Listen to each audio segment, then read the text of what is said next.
Welcome back. So, in this video lecture, we will look at the demonstration of zeta potential measurements using zeta sizer. Okay. With this lecture, we will come to an end of the module 4 as well as the course on interfacial engineering. Okay. So, let us first look at some of the basic principles of dynamic light scattering. Okay, and then we will move on to the demonstration part. Okay, let's begin. Right. So dynamic light scattering basically help us determine the speed of the particle. Okay, which is again useful for us to calculate the diffusion coefficient, translational diffusion coefficient, which is again used to calculate what is known as hydrodynamic diameter of the particle based on the Stokes-Einstein equation under certain assumptions. Okay. So basically, what it does is whenever you shine a laser light, it strikes the particle surface. So particles are, uh, I mean, responding to the Brownian motion, right? So there will be the particles will be constantly moving around, and they will scatter these light. Okay, and the detector, which is you know uh, which captures these information, and then by processing this data we will be able to get the what is known as diffusion coefficient. Okay, so basically when you shine the laser light, because the particles are constantly moving around, so one or more particles will scatter the light. Okay, because of which there will be change in the intensity. Okay, so for example, uh, so as you know, there is something called Doppler shift. Okay, so basically it will the wavelength, there will be a shift in wavelength because of the Doppler effect. Okay, and that is proportional to the speed of the particle. Okay, as the particles are moving around, the wavelength of the light will continuously change. So there is something called constructive interference and destructive interference. Okay, whenever these particles scatter the light, and if it is if the scattered light are in phase, we call that as a constructive interference. If the scattered light are not in phase, we call that as destructive interference. In the case of constructive interference, the intensity change, I mean there will be increase in intensity. In the case of destructive interference, there will be decrease in intensity. Okay, so because of this variation, you will get the time dependent intensity data. There will be fluctuation in intensity, so you will be able to obtain intensity as a function of the time, right? So basically the intensity versus time data will look like this. For small particle, the fluctuation will be huge compared to the large particle. That is because small particles diffuse rapidly. Okay, and large particles diffuse slowly, right? And there is something called autocorrelation function. This is very important one in the DLS. So this autocorrelation function is nothing but a mathematical framework. This help us get this process this data, that is intensity, time dependent intensity data, to get what is known as the decay constant, mean decay constant. That is useful for us to calculate the diffusion coefficient, which is which help us calculate the hydrodynamic diameter of the particle. Okay, right. So this so how this autocorrelation function works is basically when intensity signals at different time interval, you can see t and t plus delta t, when they are compared. Okay, if the signal received is same, then we say that the correlation is good. Okay, in this case the correlation is good because the signal received are same. Whereas if you compare this time t with any other time, t plus delta t, you see that the correlation, the signal is not same, so the correlations are lost. or poor. Okay. So basically what you will do is that the system will do is it will try to give you a mean decay constant by processing these data. Okay. For example, if you deal with a monodispersed system, basically the autocorrelation decay will be exponential in nature, and you can easily find out the decay constant, and that can be used to calculate the particle size, right? Right. So the important part of the dynamic light scattering is how we basically calculate the decay constant. So once you know how it is determined, then it is easy to understand the principle. So basically there is something called G superscript 1. This is nothing but electric field correlation function, okay, and that is given here. There is something called G superscript 2. This is intensity correlation function. So basically this autocorrelation function that we saw is nothing but the intensity correlation function. But fortunately we have the function, electric field correlation function relate the decay constant, okay. And so if you know the electric field correlation function, you can calculate the decay constant. Whereas what we get is the intensity correlation function, not the electric field correlation function. So how you can relate this so that you will get the decay constant? Thanks to CZ equation, this helps us relate the electric field correlation function with the intensity correlation function in this way, and this helps us calculate what is known as the capital gamma. This capital gamma symbol represents the decay constant. Okay. So why we should know the decay constant is because if you know the decay constant, you can calculate easily the diffusional coefficient from this equation. Rest everything is a constant. So with this you will be able to get the hydrodynamic diameter of the particle by using the Stokes-Einstein relation. So that is the idea. So thanks to CZ equation, based on this relation only we are able to get the decay constant. Okay. So why we call it as a hydrodynamic diameter is because your the size that we measure is not just the particle size, it is also the associated ions, right, that move along with the particle.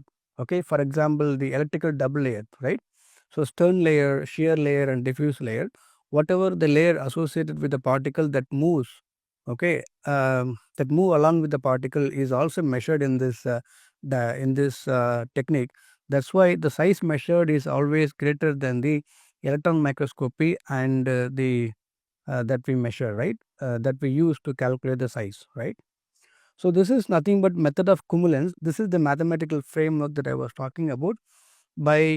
So what DLS give you is the raw data between G1 of tau to tau. So by plotting the logarithmic of G1 of tau versus tau, you will get the mean of the decay constant. Okay. If it is a monodispersed particle, you will only have this one term, but for polydispersed sample, you will have higher order terms as well in this equation. Okay. So by knowing the mean value, that is mean of the decay constant, and the variance, that is mu2, for polydispersed sample you can also calculate what is known as the polydispersity index. Okay.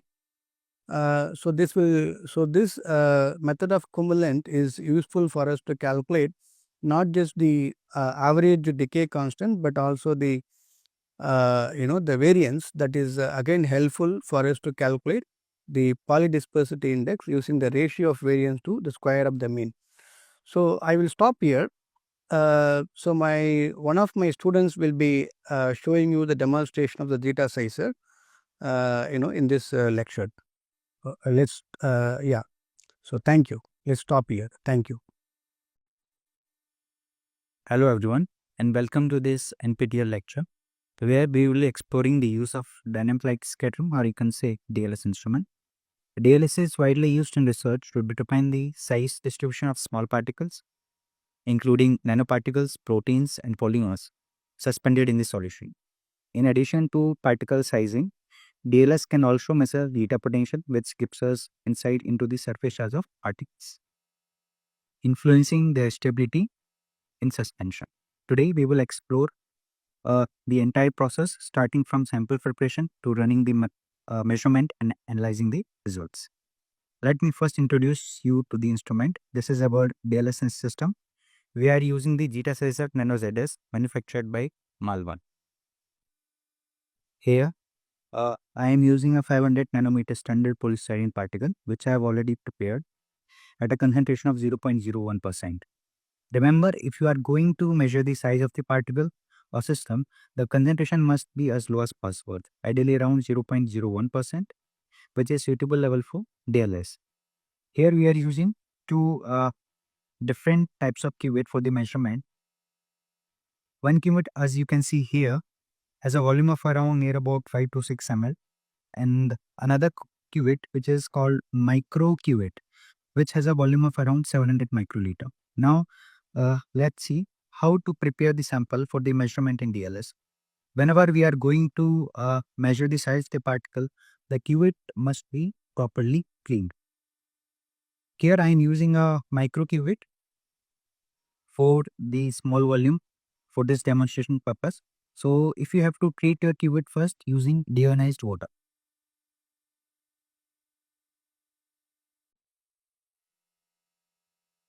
After cleaning with the deionized water, you can use the ethanol. After cleaning with the deionized water, you should clean it with some solvent to ensure proper cleaning. I am using ethanol, which is good solvent for this purpose. Make sure you thoroughly clean the cuvette so that all the traces of the previous sample are removed. You can also use the pipette for this configuration. Now you can fill it the sample that you have prepared.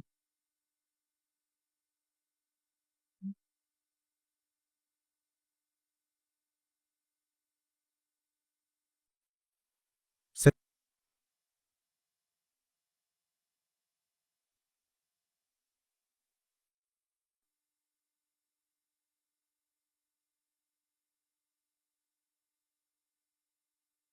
remember, when you are going to measure the size of your sample, this cuvette must be 100% free from any external contaminants. So,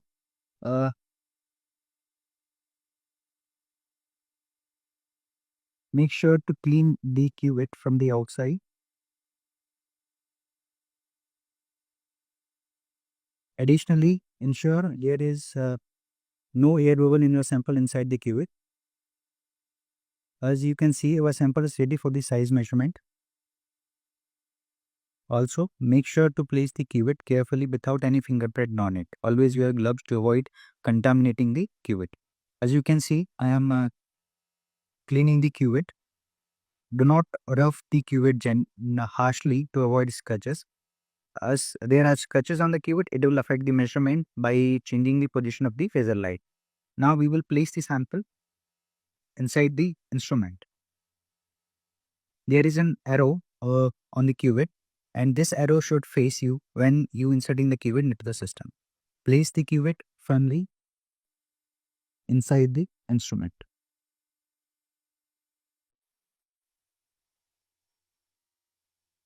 Now we will go to the software interface. Now let's look at the software of the system. You can see this is the software that we already installed with the system. The name of the software is Data Sizer software. I have already opened it. You can see here that just after opening the software, a window appears. In the system, you can perform different type of measurement depending on the availability. I am selecting size measurement within the software so that it will show as the interface for size measurement now. This window is for size measurement, as you can see here. After this, we need to go to the measure tab. We will enter the details manually. After clicking on the manual entry, a pop-up window will appear. In this window, you need to provide the name of your sample. I will name PS. If you want to include any notes, you can add them here as well. Next, we need to select the material. So we are using polystyrene here. As polystyrene is already included in the database, I am choosing it. By selecting it from the directory, the software automatically shows the refractive index and absorption coefficient. If you are using an unknown sample that is not listed in the system directory, you must add that component here by providing its name, refractive index and absorption coefficient. After selecting polystyrene, I am now moving on the dispersant. You should specify the medium in which your particle is suspended. You can choose from the available directory. I am using the water here as the dispersant, as it automatically takes the properties of the water. If you want to modify or add any specific parameter, you can do so accordingly.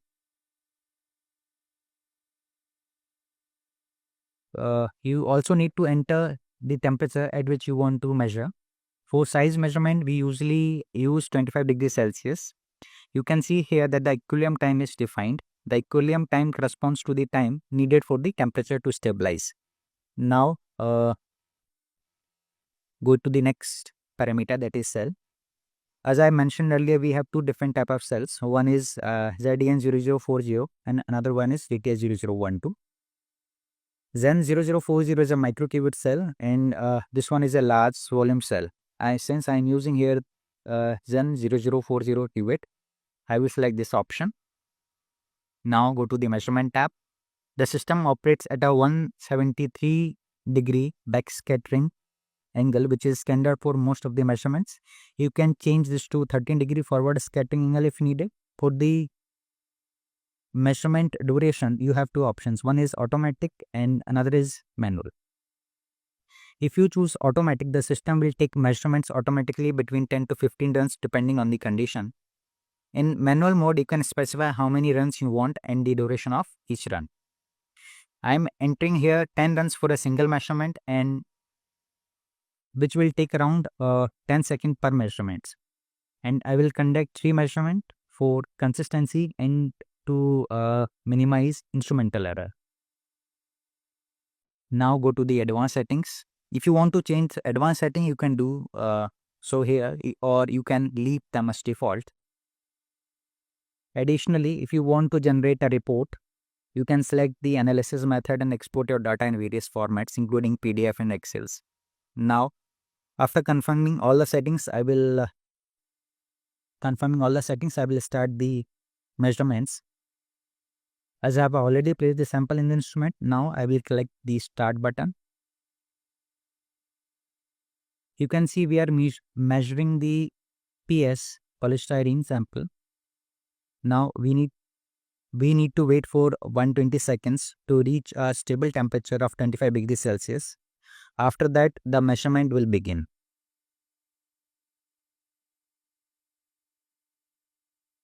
As you can see, our measurement has started. It will run for 10 iterations. This is continuously running and our measurement is in process.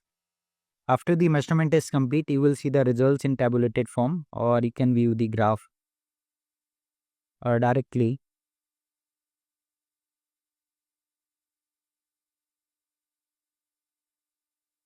Now our measurement is done and the instrument returned to its initial position. You can close this window and here you can see the tabulated results. You can see here all the measurements. All the 3 measurements are recorded and the average value is displayed here is 508 nanometer with a standard deviation of 9.4. Select the tabulated data showing the size value. Right click on the selected data, choose copy. You can then paste this data into the Excel sheet.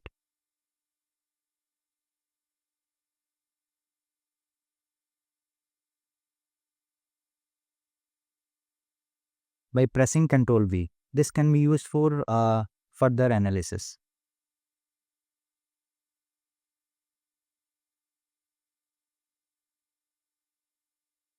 If you want the intensity versus particle size distribution diagram. You can obtain that as well. You can also export the graphs that were generated during the measurement. To do this, left click on the edit and choose copy size graph, and then you can paste the graph into the Excel.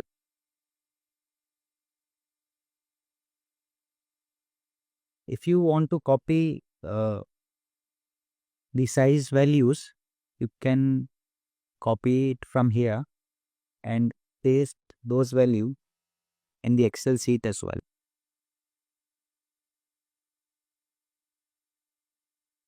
After that, you can use those values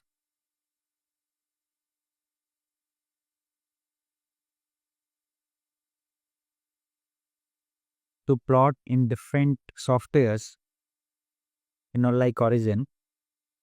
Further, if you want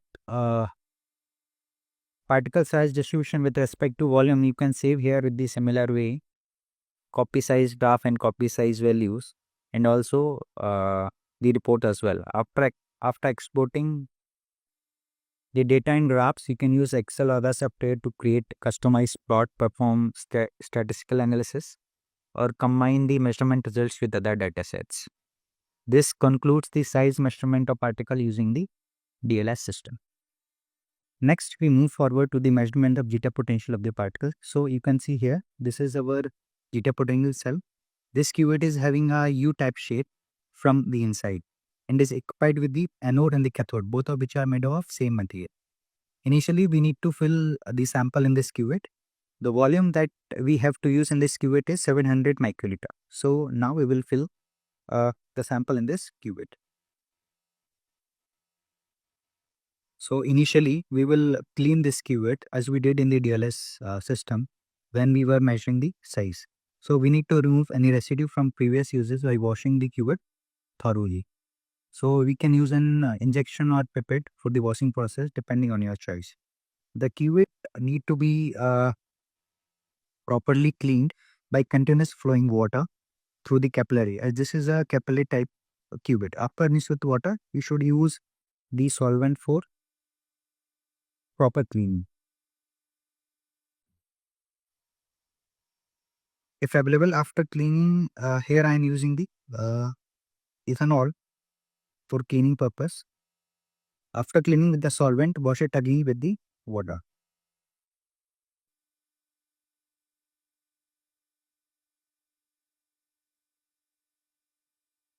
Now I'll fill the sample inside the zeta potential cell. Here we are using the 0.1% particle suspension for this measurement. One thing to remember is that particle concentration should not be too low or too high for the zeta potential measurement.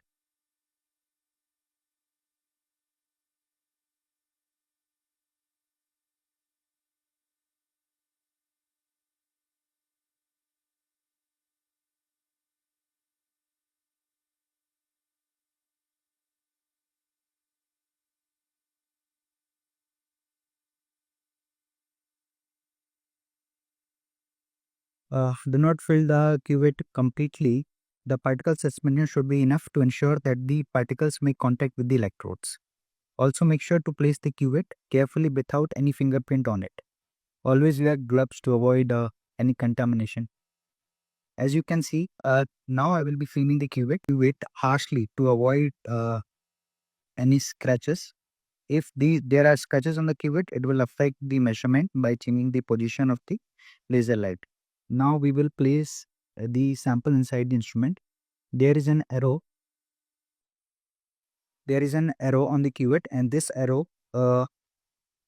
should be faced when you are inserting the cuvette into the system. Place the cuvette inside the system.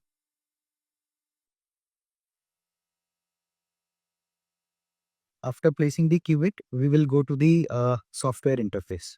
You can see that the software is in initial state. We need to change the setting to the zeta potential measurement. After switching to the zeta potential measurement window, we will set up the measurement condition manually. We'll go to the measure tab. We will keep the same conditions as before. Set the sample name, that is PS, and select the material type, such as the polystyrene latex, and the dispersant, that is water. And we will go to the next one, that is model.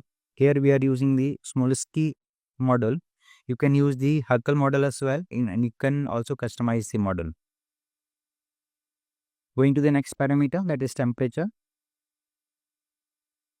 We usually set the temperature to 25 degrees Celsius and the equilibrium time, that is 120 seconds for better accuracy. Now go to the cells. Here there are three types of cells. One is DTS1070, another is DTS1060, and one is green cell.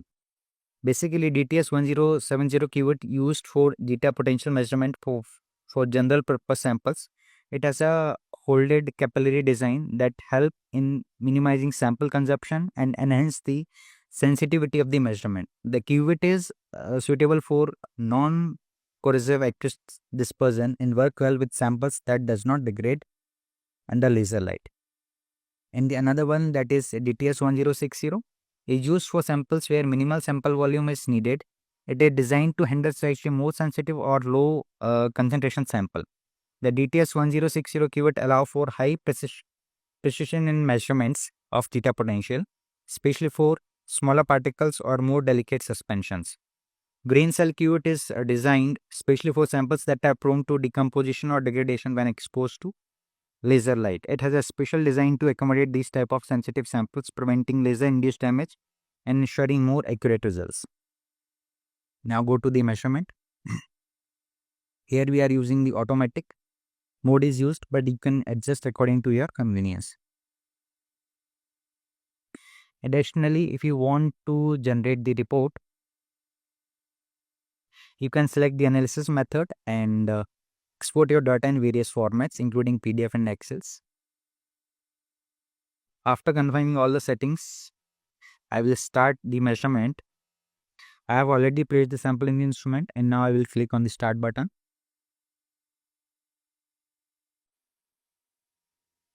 You can see we are measuring the PS sample. Now we need to wait for 120 seconds to reach a stable temperature of 25 degrees Celsius.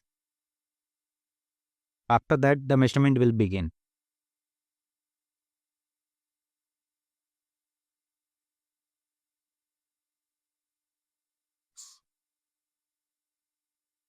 As you can see, the measurement has started.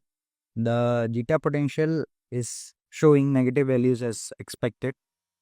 The system will automatically perform 100 runs in 3 measurements to reach a consistent value.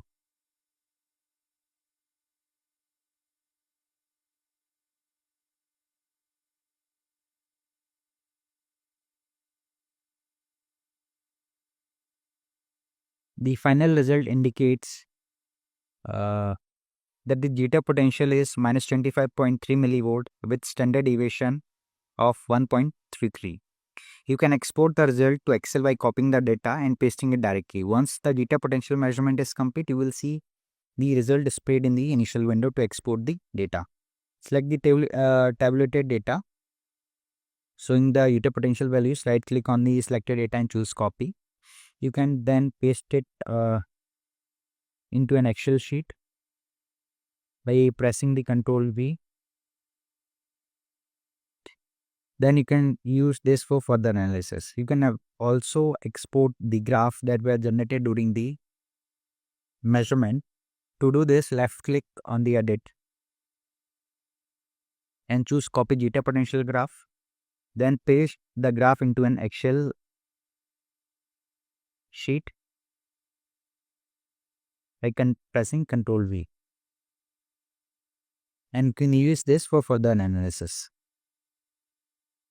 After exporting the data in graphs, you can use Excel or other software to create customized plot or perform statistical analysis or combine the measurement results with other data sets.